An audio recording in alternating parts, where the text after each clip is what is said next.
Kalau dilihat dari segi historis sih, sebetulnya KPBMS itu dia awalnya ada di Gorontalo.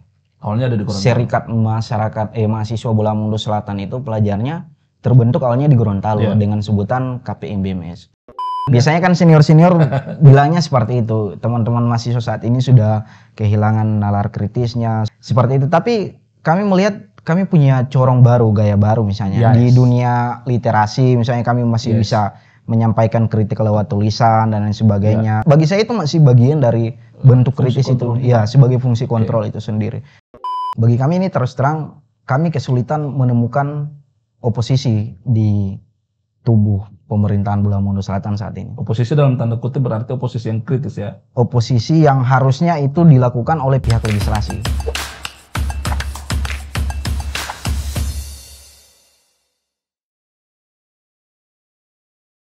Sahabat podcast Suara NATO, berjumpa lagi dengan saya Andrika Hasan.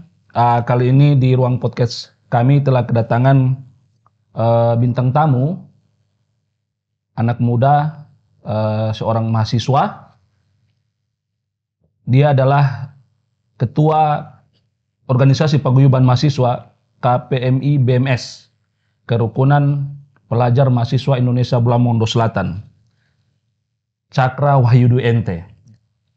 Ya, kali ini kita akan berbicara bagaimana sih peran mahasiswa terhadap bangsa ini secara umum dan khususnya di Bola Mundur Selatan. Cakra Wahyudi Ente, Ketua KPMI BMS. Apa kabar? Alhamdulillah, baik, sehat.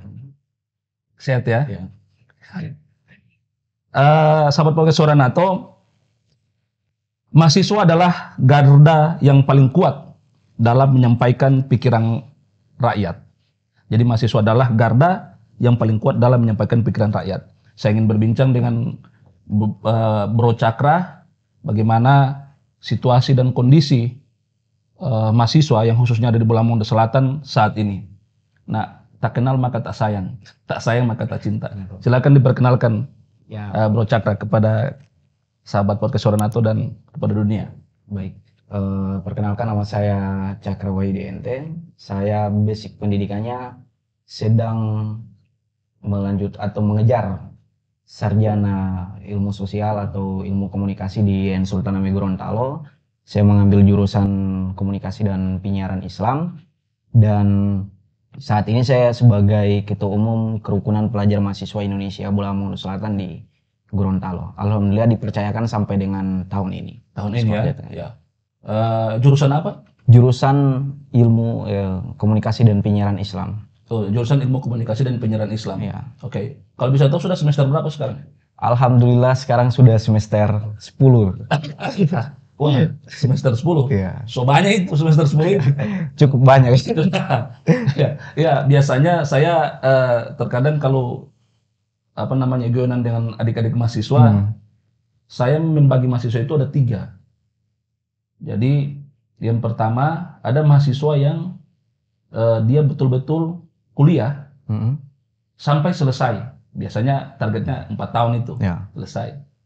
Ada mahasiswa yang betul-betul kuliah tapi juga ikut organisasi. Nah, itu biasanya bisa 5 tahun bahkan bisa lebih. Cakra masuk di kategori itu. Nah, itu agak lambat selesai. Nah, ada juga mahasiswa yang tidak aktif di organisasi, baru tidak aktif juga di kampus. Nah, ini yang tidak pernah selesai. Itu yang general. Insya Allah bisa selesai. Sudah semester 10 itu sudah hampir 5 tahun. Benar-benar. Ya, bisa tahu latar belakang organisasi? Kalau organisasi saat ini sih di Ekstra sama Intra ada. Kalau di Ekstra saya di Himpunan Mahasiswa Islam. Terus aktif juga sebagai aktivis di paguyuban, khususnya paguyuban Bola Mundur Selatan yang ada di Gorontalo. Kalau di Intra saat ini saya dari semester awal sampai dengan detik ini saya aktif sebagai pers mahasiswa di UN Sultan Hamid Gorontalo. Oh, berarti beraktif di dunia jurnalistik ya. Ya, luar biasa. Nah, ini saya ingin mengawali bahwa mahasiswa itu adalah sebagai agen of change atau agen perubahan. Pandangan Cakra melihat itu seperti apa? Ya, bagi kami kalau biasanya ini jadi bahan-bahan diskusi kami ataupun jadi latar belakang materi yang sering kami bawa di organisasi sebagai agen perubahan. Memang sioginya latar belakang perubahan itu memang identik dengan generasi muda, orang-orang baru gitu. Yang terpenting, yang terkhusus adalah kaum-kaum intelektual. Makanya disebut sebagai generasi perubahan yang membawa perubahan di tengah-tengah itu. Nah, kata kuncinya sebagai agent of change adalah orang-orang yang konsentrasi terhadap bidangnya, orang-orang yang konsentrasi terhadap intelektualnya, kemudian dibagi ke seluruh masyarakat, dibagi untuk pembangunan bangsa dan negara. Khususnya kalau di sini daerah Bulawamundu Selatan seperti itu sih.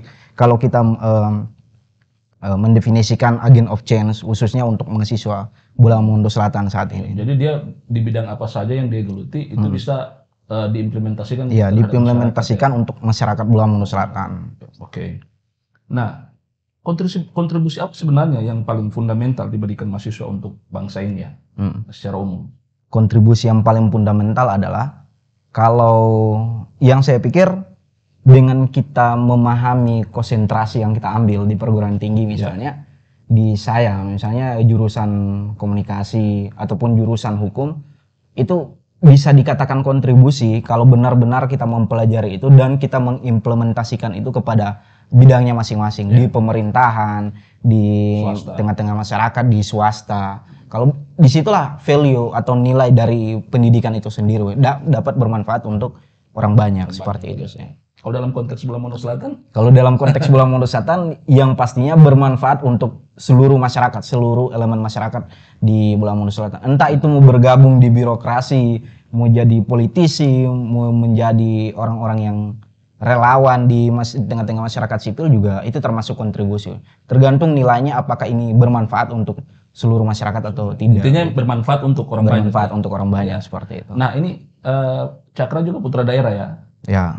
Kalau bisa tahu asalnya dari mana? Saya asalnya dari Kecamatan Posigadan, Desa Mumalia 1. Kecamatan Posigadan ya, Desa Mumalia 1. Ya, jadi SD, SMP, SMA di sana di Posigadan. SMK sampai SMK di Posigadan, kemudian studi perguruan tinggi di Gorontalo. Di Gorontalo. Nah, ini kita masuk dalam konteks Bulawamundu Selatan. Saya ingin meminta pandangan Bro Cakra terkait dengan perjalanan pemerintahan dalam kepemimpinan Bapak Bupati dan Wakil Bupati, yaitu Bapak Haji Iskandar Kamul SPT dan Dedi Abdul Hamid. Dalam kacamata Cakra. Ya, sejauh ini sih kalau misalnya kita benar-benar ingin mengkritisi pemerintahan kita di khususnya Bulawamundu Selatan, itu biasanya saya ambil dari pertimbangannya diskusi dengan teman-teman sekitar, diskusi juga dengan masyarakat, kaum-kaum pemuda lainnya khususnya di Bulawamundu Selatan. Dari situ kemudian saya mengangkat aspirasi-aspirasi tertentu. Gambaran yang saya utarakan adalah gambaran seluruh elemen masyarakat yang juga kami riset, kami cari tahu. Tapi sejauh ini kalau misalnya kita ingin mendefinisikan pemerintahan, menurut kami masih tetap sama ya, belum ada inovasi yang terlalu jauh seperti itu untuk menggambarkan konteks pemerintahan Bulawamundu Selatan yang baru. Baru maksudnya mungkin baru 1 tahun. Ya, mungkin karena itu baru, ya. Tapi jelas sebagai birokrasi, sebagai pemerintahan dengan dengan cita-cita, dengan visi misi yang ditawarkan kepada masyarakat, tentu harus menuju ke sana, menuju kepada perubahan, menuju pada perkembangan. Harusnya seperti itu. Termasuk menuju pada inovasi. Ya. Itu paling penting, apalagi di era dunia digitalisasi seperti ini ya. Harus mampu mengawinkan semua aspek itu. Sudah bukan 4.0, sudah 5.0 menuju ke sana. Nah, ini terkait dengan organisasi. Saya tertarik.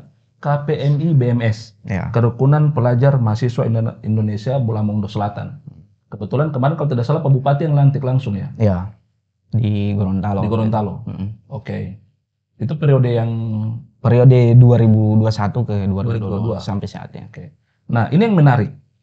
Apakah organisasi KPMS ini itu merupakan salah satu cabang pusat atau cabang yang hanya ada di Gorontalo? Karena saya melihat di organisasi paguyuban itu di Manado beda, ada HPMI BMS, himpunan. Sementara di sini kerukunan. Nah, ini melihatnya seperti apa, Cakra? Ya, kalau dilihat dari segi historis sih, sebetulnya KPBMS itu dia awalnya ada di Gorontalo. Serikat Masyarakat Mahasiswa Bulawamundu Selatan itu pelajarnya terbentuk awalnya di Gorontalo dengan sebutan KPMBMS.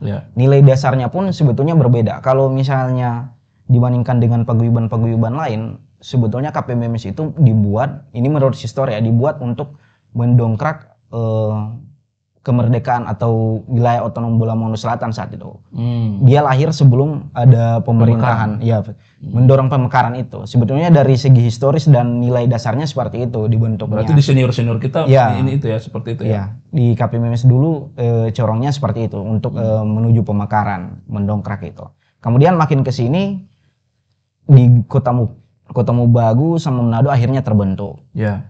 Saya kurang paham dengan mungkin sama dengan nilai dasar yang ada di paguyuban-paguyuban lain dibentuk untuk menampung seluruh masyarakat atau seluruh pelajar mahasiswa yang ada di wilayahnya masing-masing seperti itu. Gitu ya. Tapi kalau secara historis tertua itu di KPBMS Gorontalo seperti itu. Ini kan di beberapa kesempatan Pak Bupati sempat sentil itu. Terlalu banyak, maksudnya sudah bingung mau mana sebenarnya organisasi yang menjadi pusat sehingga bisa mewadahi berbagai macam paguyuban organisasi pemuda dan mahasiswa. Apakah tidak ada upaya untuk penyatuan? Ya, sampai sejauh ini? Benar. Kalau sejauh ini dari KPMI BMS Gorontalo kami sudah mencoba diskusikan dengan teman-teman pengurus, teman-teman alumni, senior-senior juga, bahwa pembentukan mungkin yang dimaksud oleh Bapak Bupati adalah pengurus besarnya atau pengurus pusatnya, itu penting untuk komunikasi secara hierarki dengan pemerintah daerah. Kami pun sudah berupaya itu. Kalau mau ditanya sudah sejauh mana, kami sudah coba propose, kami sudah bentuk proposalnya hingga pembentukan ke konsorsium, mau dikumpulkan dulu seluruh mahasiswa dari Kota Mubagu, Manado. Tapi itu pun harus komunikasinya harus sejalan, maksudnya dengan harus ada komunikasi itu. Komunikasi ada, tapi maunya kita, ritmenya itu kita jalankan bersama. Tidak hanya kami dari KPBMS Gorontalo yang ikut mendorong itu, tapi juga kemauan dan kesadaran itu juga harus datang dari wilayah-wilayah lain yang mengatasnamakan paguyuban Bola Mongondo Selatan. Ya benar. Begitu. Itu harus tercipta itu, soalnya agak berbeda ya. Di Gorontalo contoh ada HPMIG. Itu satu di daerah-daerah lain. Jadi organisasi pusatnya itu satu. Sebetulnya kalau kita lihat di wilayah BMR tinggal Bola Mongondo Selatan yang tidak hierarkinya tidak linear ya. Tidak terpusat ya. Kita masih otonom, masih masing-masing lah mengurus kaderisasinya. Nah, itu bahaya juga, bisa jadi ada ego sektoral di situ, jangan sampai. Ketakutan semua orang di paguyuban seperti itu, ego sektoral itu yang kami takutkan. Nah, saya ingin menyentuh sedikit terkait idealisme. Tan Malaka menyatakan bahwa idealisme adalah salah satu-satunya kemewahan yang dimiliki oleh pemuda, Cakra melihat idealisme mahasiswa seperti apa? Ya, sama seperti yang disampaikan oleh Tan Malaka. Itu merupakan suatu kemewahan bagi kita semua. Karena kalau kita tidak punya idealisme itu juga, kita tidak punya kesadaran tersendiri untuk melihat di luar kotak pemerintahan ini seperti apa, di luar ketidakadilan ini seperti apa. Artinya idealisme itu membawa kita pada suatu bentuk yang akhirnya itu menjurus pada protes, pada ketidakadilan, seperti itu yang dikatakan oleh Julian Benda juga dalam bukunya La Trahison des Clercs, yaitu orang-orang intelektual yang mampu keluar dari kotak itu dan mampu melakukan protes ketidakadilan di tengah-tengah masyarakat, seperti itu sih. Seperti itu ya. Sejauh ini idealisme mahasiswa? Sejauh ini masih ada. Masih ada. Saya sebagai individu saya mengakui saya masih punya idealisme. Penafsirannya mungkin beda-beda kalau idealisme yang kita miliki. Bukan berarti kita sudah, misalnya paguyuban yang bisa dilihat dari framing ini, dari kacamata ini, misalnya paguyuban ini mengatasnamakan Bola Mongondo Selatan, terus kita punya distribusi dari pemerintah daerah, entah itu biaya kuliah, biaya apapun, sekretariat dan lain sebagainya. Kita masih punya idealisme di situ, sepertinya. Bukan berarti kita sudah berkomunikasi atau sudah berjabat tangan dengan pemerintah. Kita sudah hilang nilai idealisme itu. Nilai kritik ya. Nilai kritis itu tentu tidak hilang. Sejauh ini kalau secara individu saya masih membuktikan itu. Dan kelompok-kelompok lain juga masih membuktikan itu. Paguyuban juga seperti itu. Ya. Jadi ini terkait dengan fungsi kontrol mahasiswa sebagai check and balances. Seperti apa di Bola Mongondo Selatan ini terhadap isu-isu? Ya, fungsi kontrol terhadap pemerintahan Bola Mongondo Selatan saat ini. Saya pikir masih ada ya sejauh ini. Meskipun dibandingkan dari tahun-tahun sebelumnya. Generasi-generasi Iya, sebelumnya. generasi-generasi sebelumnya. Biasanya kan senior-senior bilangnya seperti itu. Teman-teman mahasiswa saat ini sudah kehilangan nalar kritisnya, sudah tidak lagi punya potensi untuk mengkritisi atau mewacanakan pembangunan daerah. Legislatif ya. Ya, seperti itu. Tapi kami melihat kami punya corong baru, gaya baru misalnya. Di dunia literasi misalnya kami masih bisa menyampaikan kritik lewat tulisan dan lain sebagainya. Statement di media bagi saya itu masih bagian dari bentuk kritis itu. Ya, sebagai fungsi kontrol itu sendiri. Dan hadir di tengah-tengah masyarakat, kemudian berdiskusi dengan teman-teman pemuda, itu masih bagian dari fungsi kontrol itu sendiri. Seperti itu sih saya melihat. Nah, sebenarnya ini fungsi kontrol pemerintah khususnya di Bulamun Selatan, saya melihat harusnya itu ada di fungsi di DPRD sebagai badan legislatif. Salah satu fungsinya kan pengawasan.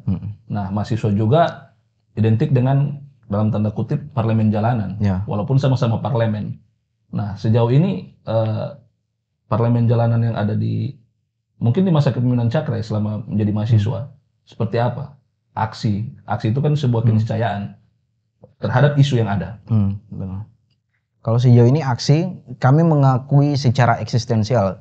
Secara eksistensial, memang baru sekali dua kali kami melakukan aksi protes terhadap pemerintah daerah. Aksi massa ya? Iya, aksi massa. Oke. Tapi itu juga tidak terlalu membuktikan bahwa nalar kritis kita secara individu ataupun secara kelompok itu pudar atau hilang seperti itu. Mungkin kadarnya saja yang berbeda karena ada perbedaan generasi dan zona yang berbeda, terus punya strategi sendiri. Ya, seperti itu ya. Nah, terkait dengan kritikan di media sosial yang terjadi hari ini, bahkan aksi nyata yang dilakukan, isu apa sebenarnya yang dibawa itu? Kemarin saya sempat lihat juga di media sosial. Di aksi di DPRD. Oh, kalau itu aksi yang kami laksanakan adalah aksi penolakan petir. Terkait peti? Ya, pertambangan ilegal. Pertambangan ilegal, ya. Goalnya? Nah, itu dia yang sebenarnya dan sementara kita diskusikan sampai dengan detik ini. Kami melihat sebetulnya stakeholder yang hadir dan elemen-elemen yang hadir itu tidak hanya mahasiswa sebetulnya untuk mengurusi masalah peti di Bulamun Selatan. Masalah peti ini kan tidak hanya di Bolsel, di daerah Gorontalo, bahkan di beberapa daerah itu sering menimbulkan polemik. Ya. Bagi kami harus ada juga yang hadir selain kami. Misalnya yang paling terpenting adalah legislasi. Legislasi para LSM, para pengamat lingkungan, kelompok-kelompok alternatif lainnya. Saya pikir juga turut hadir. Kalau misalnya hanya mengandalkan teman-teman mahasiswa hari ini, bukan tidak akan mencapai itu, tapi butuh waktu seperti itu. Karena yang kita tabrak ini adalah bagi kami adalah bagian yang cukup besar yang melibatkan juga orang-orang besar di dalamnya. Makanya orang-orang penting seperti legislasi itu yang seharusnya mempresentasikan kemungkinan untuk mendeskripsikan ini peti ini seperti apa. Seharusnya mereka yang harusnya ada di lapangan, lebih dulu turun, Tapi teman-teman sempat advokasi kemarin? Kami sempat menjumpai beberapa masyarakat di sana. Hanya saja itu kendalanya kalau kita lihat sedikit sekali anggota legislasi yang benar-benar melakukan uji petik misalnya di lokasi. Saya pikir mereka yang harus lebih dulu. Saya berharap daya kritis itu tidak pudar ya. Ya, sejauh ini harus tetap kritis terkait dengan itu. Ya, terus. Masalah peti itu di mana-mana menjadi polemik. Menjadi polemik, apalagi di wilayah BMR. Saya diskusi juga dengan kawan-kawan paguyuban lain di BMR, persoalannya sama seperti itu. Tapi mudah-mudahan pemerintah bisa mencari solusi. Mudah-mudahan pemerintah sebelum mencari solusi, mudah-mudahan pemerintah melek dulu dengan isu ini. Kalau pemerintah tidak melek ya pura-pura buta. Ini dalam tanda kutip dalam tanda kutip harus melek dulu seperti itu. Saya kira tidak ya. Pemerintah hari ini walaupun itu ada bagian dari isu masyarakat yang hadir, tapi tetap konsen di situ. Selama itu pasti kalau memang berdampak sangat negatif bagi masyarakat, saya rasa pasti pemangku kebijakan harus segera mengambil tindakan. Harusnya memang idealnya seperti itu. Nah, ini Cakra terkait dengan perhatian pemerintah Bulamun Selatan di mata Cakra sebagai mahasiswa, karena terus terang sarana dan prasarana hari ini mau di kepemimpinan sebelumnya Bupati terpilih Bapak Haji Erson Mayulu, kemudian sekarang Bapak Haji Iskandar Kamaru itu melakukan atensi besar terhadap adik-adik mahasiswa khususnya yang ada di Gorontalo dan di daerah lain Kota Baru, dan di sana telah dibangun bagaimana asrama, bahkan putra sekarang putri juga. Nah, Cakra melihat ini support, baik pun itu berupa beasiswa, baik prestasi maupun air studi. Ya. Sebetulnya kalau kita lihat atensi ya, perhatian pemerintah dari segi distribusi itu, entah itu beasiswa ataupun pengadaan sekretariat, pengadaan asrama dan sebagainya. Saya pikir ada, pemerintah tetap hadir di tengah-tengah kita untuk memberikan itu. Tapi kalau kita bicara, kita tarik ke hal yang paling fundamental, paling prinsip, seharusnya pemerintah juga melihat itu lebih ke dalam, lebih ke sebenarnya sektor akademis ini kita pakai untuk kita sekolahkan mereka. Untuk apa kita di sumber daya manusianya kita kelola seperti apa di daerah Belamulu Selatan. Betul. Itu dia yang seharusnya dilihat oleh pemerintah daerah. Kalau ini kan bisa jadi ketika dikasih beasiswa, dikasih tinggal di asrama dan sebagainya, bagaimana pemerintah itu meyakinkan kepada mahasiswanya, bagaimana pemerintah itu mampu menjaga mahasiswanya kalau misalnya mahasiswa itu ternyata mengabdi di luar Kabupaten Belamulu Selatan. Itu siapa yang paling bertanggung jawab seperti itu?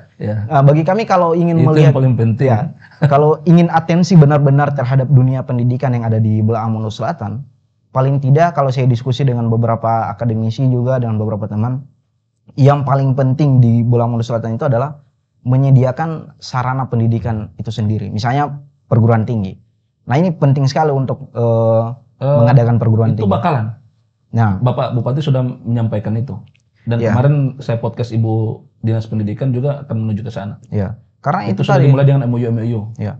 Kalau misalnya bicara soal sumber daya manusia, ya sumbernya dari pendidikan dulu. Ya, benar. Kalau kita mampu memperkaya hasanah pendidikan yang ada di Belamulu Selatan, saya pikir kita tidak hitung-hitungan lagi bagaimana sumber daya manusia ke depan Belamulu Selatan. Ya. Ini kan kalau kita misalnya dirikan sekolah tinggi ilmu pertanian misalnya yang linear dengan sumber daya alam manusia, artinya ini yang dapat menopang kebangkitan dari daerah kita Belamulu Selatan seperti itu. Itu menuju ke sana, Bro Cakra. Itu kalaupun nanti ada sekolah tinggi ataupun universitas apalah namanya, dia harus linear dengan leading sektor yang ada di kita. Katakanlah dia perikanan, pertanian maupun pariwisata. Itu bakalan ke sana. Harusnya seperti itu. Karena kalau kita melihat ya, beasiswa yang misalnya dikasih oleh saat ini kan Kesra yang distribusi itu, air studi dan sebagainya, itu kan ujung-ujungnya juga kita pakai hanya untuk bayar masa sekolah kita di luar daerah. Akhirnya perputaran ekonomi tidak terjadi di sini, hanya di luar daerah. Seperti itu.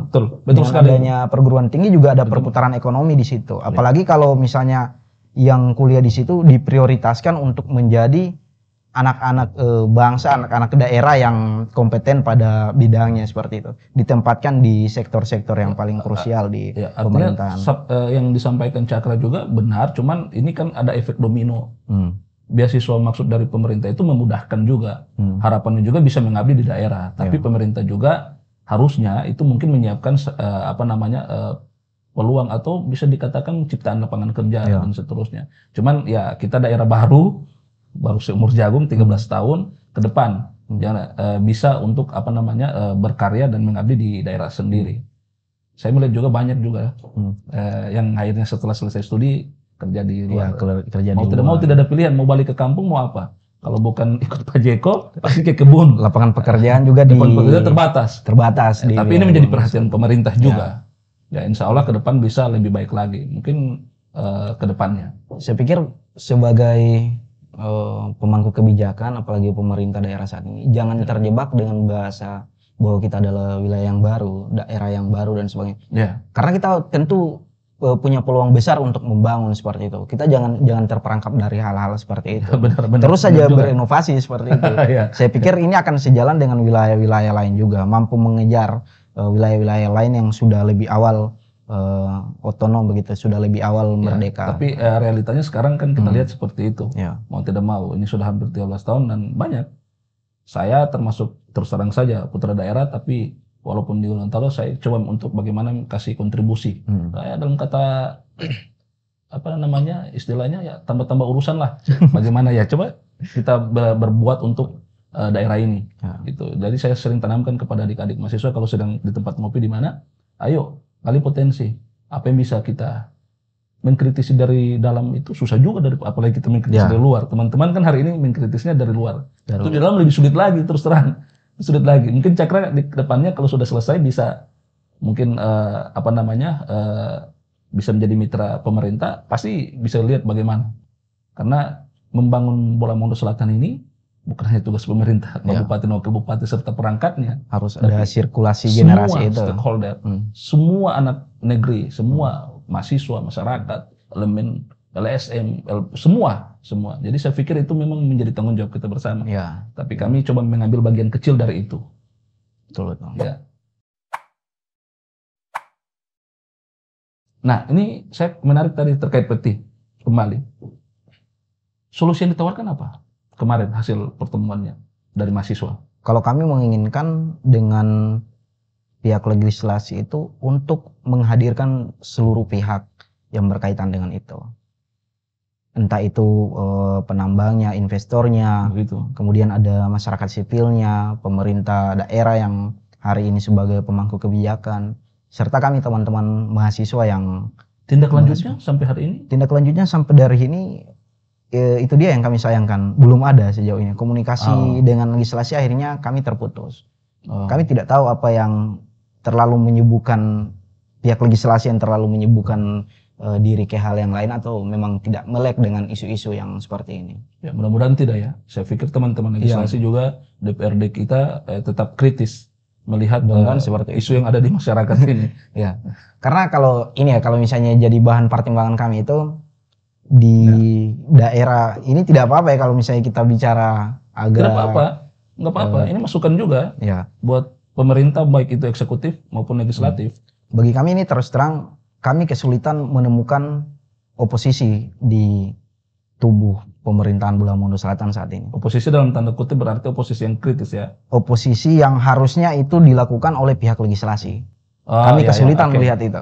Kami melihat justru pihak legislasi tidak lagi menjadi oposan, tidak lagi menjadi bagian yang kritis dari proses kebijakan yang keluar di Bola Mongondo Selatan. Seperti itu. Mungkin karena efek, kalau kita pelajari ada efek politiknya seperti itu. Kalau kita tahu bersama kan ketua dewan atau yang punya kursi di dewan sama yang bupati dan perangkat-perangkatnya lain itu kan itu dari partai politik yang sama. Disitulah bagi kami kesulitan untuk membentuk oposisi itu sendiri. Karena mereka kan punya kebijakan sendiri di politik. Campur tangan politik terhadap pemerintah itu kan dari sisi politiknya memang seperti itu. Ya, dari sisi politiknya seperti itu. Tapi kan ada juga di daerah-daerah yang mungkin eksekutifnya di partai A, legislatifnya partai B atau partai yang sama, tapi tetap kritis juga. Ya, ada, tapi di sini tidak seperti itu. Belum kelihatan ya? Ya, belum kelihatan bahwa mereka benar-benar oposan. Harusnya kita sampaikan ke teman-teman DPRD ini. Harusnya ini ditonton juga oleh teman-teman. Tapi itu positif, legislasi. bukan berarti mereka tidak kritis, bukan berarti tidak ada masalah. Saya melihat sih mungkin ya belum ada masalahnya saja, atau memang tidak ada masalah. Itu belum terjadi. Ya, indeks atau tolak ukur ada dengan tidak ada masalahnya di mana? Biasanya kan di framing kan. Sejauh ini kan memang tidak ada yang membentuk framing itu, membentuk produk jurnalistik itu, produk pemberitaan. Di sana kan ada banyak partai, harusnya kan partai-partai itu coba berpikir bagaimana untuk bisa kritis terhadap pemerintah. Dalam hal ini harusnya pemerintah Kabupaten Bola Mongondo Selatan ya sebagai penyelenggara pemerintahan di daerah. Itu dia, kami kesulitan melihat oposan di antara, jadi kami sulit membedakan yang mana legislasi, yang mana eksekutif. Kami kesulitan sekali seperti itu. Ya, jadi ini jadi catatan juga. Jadi catatan. Memang. Tapi komunikasi dengan teman-teman DPRD, komunikasi dalam hal ada. Ini sebagai lembaga, sebagai individu juga ada. Kami juga diskusi, sharing kan.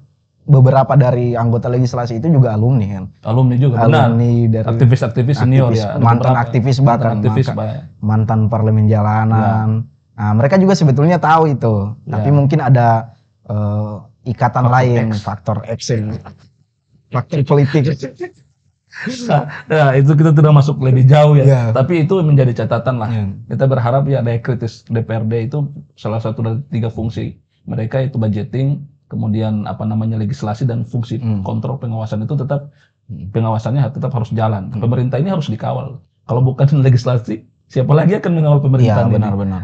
Mahasiswa paling ngetrek-trek aja. Tapi kita disibukkan dengan wilayah-wilayah akademik juga artinya tidak terlalu konsen dalam mengawasi itu. Tapi tetap semangat. Saya berharap itu adik-adik bisa apa namanya tetap daya kritisnya jangan sampai pudar, tetap dipertajam. Nah, ini Cakra terkait dengan posisi mahasiswa. Maha itu kan berarti maha itu besar, bukan siswa lagi kan? Berarti siswa yang sudah dikatakan ya lebih di atas siswa lah. Artinya mahasiswa itu kan kelebihannya dia di narasinya yang bagus, daya kritis, daya pikirnya, gagasan, itu yang diharapkan. Nah, Cakra melihat seharusnya mahasiswa itu karakternya bagaimana sih seharusnya karakter mahasiswa itu yang dimiliki, yang harus dia miliki dalam faktor luas ya. Ya, kalau saya mengingat buku dari yang ditulis oleh Ali Syariati misalnya, judulnya Rausan Fik. Jadi Rausan Fik itu adalah kaum intelektual yang harusnya kritis. Definisinya hampir sama dengan mahasiswa. Hanya saja Rausan Fik itu definisinya lebih luas lagi, bukan hanya kaum mahasiswa, bukan hanya terpelajar. Tapi puncaknya harusnya teman-teman mahasiswa yang sudah bergelar maha itu, disitulah nilai besarnya itu, nilai keakuannya dia, alma maternya sebagai mahasiswa itu di situ, mampu menjadi patron, mampu menjadi orang yang kritis, mampu agen, memberi solusi kepada seluruh masyarakat dan stakeholder lainnya. Seperti itu sih kalau misalnya definisi mahasiswa itu sendiri kalau melihat dari kacamata intelektual.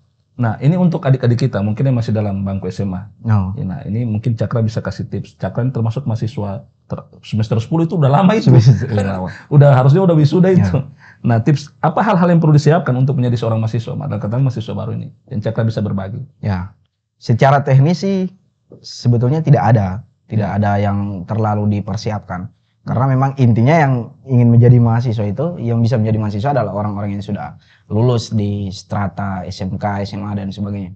Tapi yang paling penting menjadi seorang mahasiswa itu adalah kita harus berpikir, harus berkonsentrasi bahwa jurusan yang kita ambil, teknik yang kita ambil, nilai perkuliahan yang kita ambil, itu pada dasarnya bukan untuk kita sendiri sebetulnya, tapi untuk orang banyak.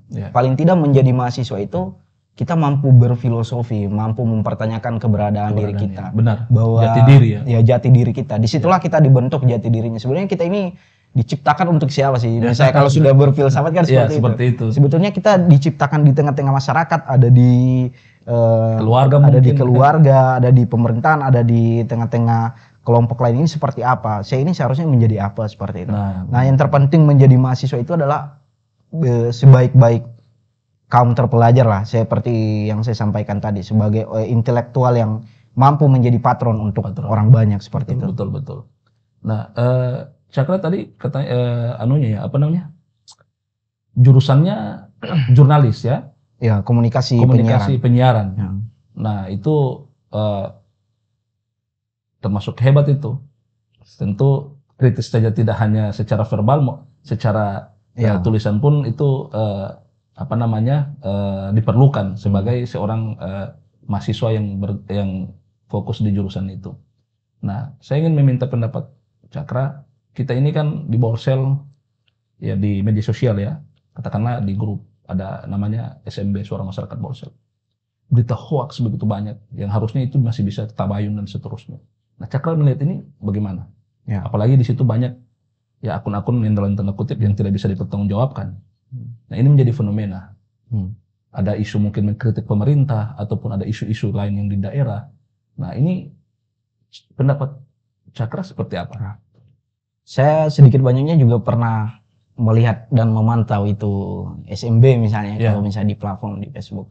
Sebetulnya kalau saya pribadi mengkritisi itu dalam kacamata ilmu komunikasi ya. Perlu kita lihat aspek demokrasinya dulu di wilayah kita. Apakah wilayah kita ini iklimnya benar-benar demokratis atau tidak? Karena sebetulnya yang terjadi di SMB itu adalah efek, bukan sebab seperti itu. Efek ya? Ya, adalah efek. Kenapa orang-orang mau menyampaikan isu di SMB, kenapa tidak secara langsung?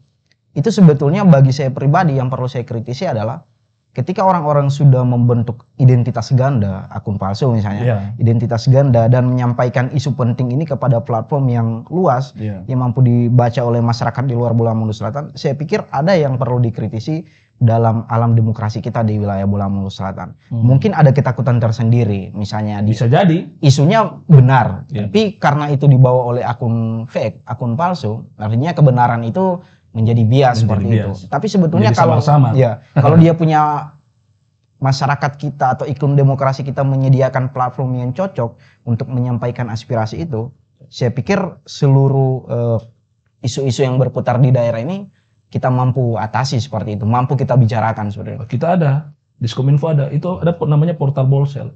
Itu akun asli semua.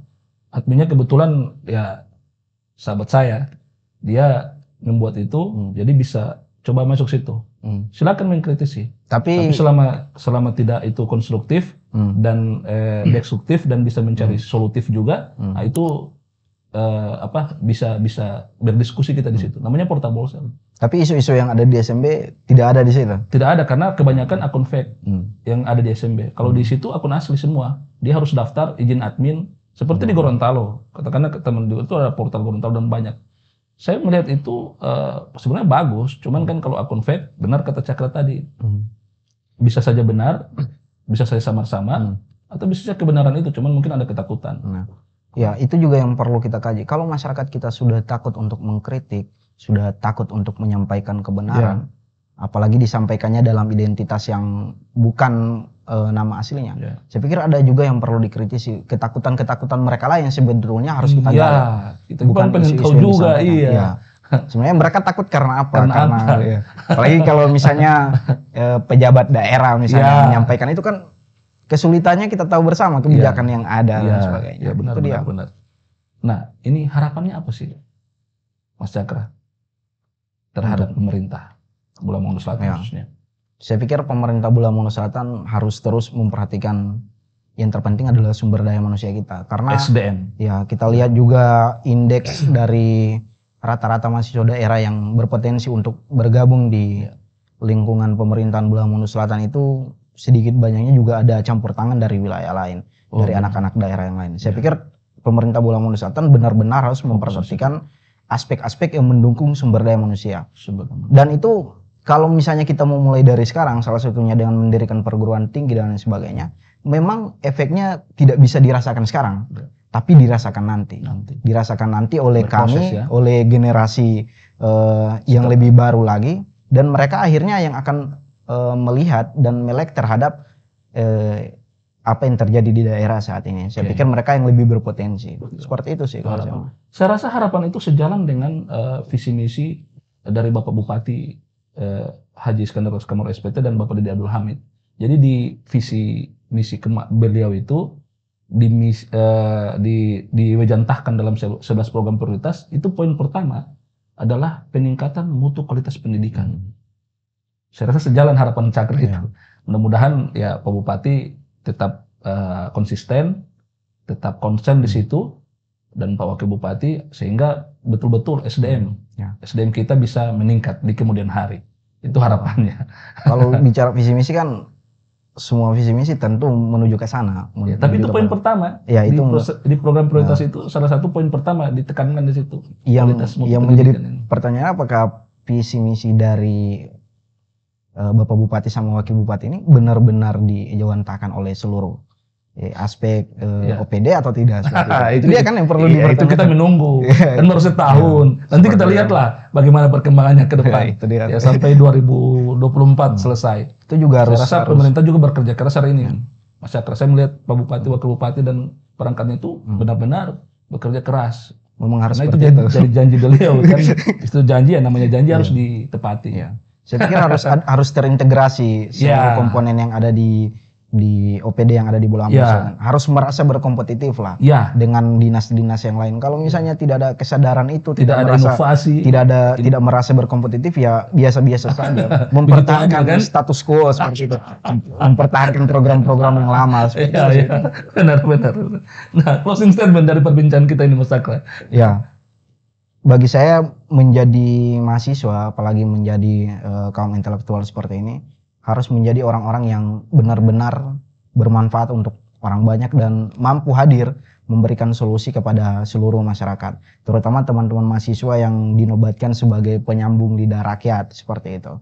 Dan untuk pemerintah daerah khususnya wilayah legislasi, eksekutif, itu harus ada kesinambungan yang tepat seperti itu, yang ideal, harus mencapai taraf-taraf yang ideal, terutama dalam faktor ini adalah legislasi itu sendiri. Harus benar-benar menjadi oposan, harus benar-benar menjadi oposisi, harus benar-benar turun di masyarakat dan membentuk rumah aspiratif itu. Ya. Biar sejalan dengan jemput bola itu. Ya, jemput bola seperti itu. Biar isu-isu yang mampu ditangani dan dibicarakan di SMB, di media-media yang faktornya ada identitas ganda itu akhirnya terselesaikan dan tercitrakan kepada seluruh masyarakat. Ternyata proses program bagaimana pemerintah menyelesaikan ini, memberikan solusi itu disampaikan oleh, tercitrakan, ditayangkan oleh dinikmati oleh seluruh masyarakat publik, terpublikasi seperti itu. Luar biasa, closing statement yang luar biasa, Brother Cakra.